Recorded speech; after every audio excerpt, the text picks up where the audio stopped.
वैसे लोग अब सावधान हो जाएं जो वर्षों से वन भूमि पर कब्जा जमाए बैठे हैं। इलेक्ट्रो स्टील वेदांता ग्रुप द्वारा 455 एकड़ वन भूमि अतिक्रमण के मामले में आया अदालत का फैसला तो यही कहता है। अदालत में लंबी चली सुनवाई के बाद जो फैसला आया है उसमें इलेक्ट्रो स्टील वेदांता ग्रुप प्रबंधन को अतिक्रमण की गई 455 एकड़ जमीन के बदले 5 गुना जमीन करीब 2400 एकड़ जमीन वन विभाग को वापस सौंपना पड़ेगा, जिसमें जंगली तथा परती जमीन शामिल है। वन प्रमंडल पदाधिकारी रजनीश कुमार ने मामले की जानकारी देते हुए बताया कि इलेक्ट्रो स्टील द्वारा स्थापना के समय ही वन भूमि अतिक्रमण कर लिया गया था। विभाग द्वारा बार बार नोटिस भेजे जाने के बाद भी जब प्रबंधन द्वारा कोई सकारात्मक पहल नहीं हुई तो विभाग ने न्यायालय जाने का फैसला किया और लंबी चली अदालती प्रक्रिया के बाद यह फैसला आया है। साथ ही उन्होंने कहा कि यह अदालती फैसला वैसे लोगों पर भी लागू होगा जो लंबे समय से वन भूमि पर अवैध कब्जा जमाए बैठे हैं। वैसे लोगों की भी सूची तैयार की जा रही है। हालांकि इस मामले में अभी तक वेदांता स्टील ग्रुप द्वारा कोई प्रतिक्रिया सामने नहीं आई है। उनकी प्रतिक्रिया सामने आते ही हम आपको उससे भी अवगत कराएंगे। जो आपने अभी कोर्ट का ऑर्डर देखा, वो इलेक्ट्रो स्टील जो कंपनी चंदनकाड़ी में थी, उनके द्वारा जो वन भूमि का अतिक्रमण किया गया था, उसी केस के सिलसिले से है।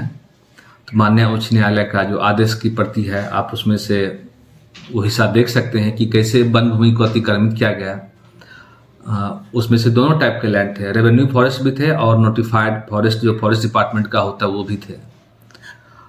तो बहुत सारे फोर्सफुल तरीके से, बहुत ही अवैध तरीके से जो हरी भरी जंगल की भूमि थी उसको जमींदोज करके वहाँ पर फैक्ट्री का स्थापना किया गया था। उसमें सिर्फ अन्य इन्वायरमेंटल लॉज नहीं, फॉरेस्ट के जो फॉरेस्ट कंजर्वेशन एक्ट है, इंडियन फॉरेस्ट एक्ट हैं, उनका वायलेशन किया गया था। उसी वायलेशन में जो वन विभाग द्वारा बात दायर किया गया था, उस बात को क्वैश करवाने के लिए जो जिस केस में आप नाम देख सकते हैं, श्री पी पाठक एंड श्री उमंग केजरीवाल, ये लोग माननीय उच्च न्यायालय की तरफ गए थे। माननीय उच्च न्यायालय की तरफ से जजमेंट आ गया है, उनका केस क्वैश नहीं किया गया है। तो यह एक मैसेज है कि जो भी वन भूमि का अतिक्रमण करते हैं, आज न कल उनको लॉ फेस करना पड़ेगा, आज न कल उनके न्याय आएगा। तो यह एक मैसेज है कि कोई भी वन भूमि को अतिक्रमित ना करे। मतलब उच्च पदाधिकारियों की तरफ से भी निर्देश आया है कि जहाँ जहाँ अतिक्रमण होने की संभावना है या जो भी अतिक्रमण कर रहे हैं उन पर सख्त कार्रवाई करें। तो उच्च पदाधिकारियों के आदेश, उनके दिशा निर्देश एवं हम लोग जो फॉरेस्ट विभाग के स्टाफ सभी हैं, सबके साथ मिलकर जहाँ जहाँ भी अतिक्रमण की समस्या है उसको दूर कर रहे हैं। जहाँ अतिक्रमण करने का प्रयास कर रहे हैं उसको भी हम लोग रोक रहे हैं, और जहाँ अतिक्रमण कर लिया गया है उनके विरुद्ध भी हम लोग बात दायर करके कार्रवाई कर रहे हैं। तो इलेक्ट्रो स्टील की तरफ से जो अतिक्रमण किया गया है वो जग जाहिर है, सभी लोग उसको मान रहे हैं। जो कानून के चक्कर में किसी को फंसा कर वो चाहते थे केस को लंबा खींचते रहे, वो मान्य नहीं होगा।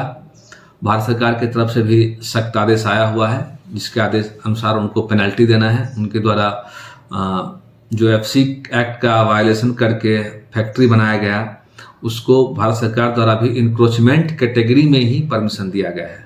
उसके तहत उनको 1:1 CA लैंड के अलावे 1:5 अर्थात जितना जमीन वो अतिक्रमण किए हैं उसका 5 गुना उनको फाइन भी देना है CA लैंड के तौर पर। तो कुल कितना होता है? वह लगभग 455 एकड़ फॉरेस्ट एरिया है, जिसमें जंगल झाड़ी एवं फॉरेस्ट लैंड दोनों शामिल हैं। उसका 6 गुना लगभग 2400 एकड़ आसपास उनको गैर वन भूमि फॉरेस्ट डिपार्टमेंट को क्षतिपूर्व वन रोपण के लिए देना है। एक्स्ट्रा NPV भी लगाया गया था। तो इस तरीके से कंपनी पर पेनल्टी लगाया गया है। तो यथासंभव सभी कार्रवाई की गई है, सभी स्तर पर से कार्रवाई की गई थी। चूंकि एक कानून का एक समय लगता है, केस लड़ने में, केस जाने में प्रोसेस होता है, उस प्रोसेस के तहत कार्रवाई की गई है। उन्होंने बड़गला के झूठे से, तब अभी आप देखेंगे जजमेंट में भी उन्होंने गलत से गलत कहीं से कहीं कोई कोट कर दिया है। तो उनके द्वारा जानबूझ के बरगलाते हुए फॉरेस्ट भूमि को अतिक्रमित किया गया था, जो कि सभी अब जान चुके हैं।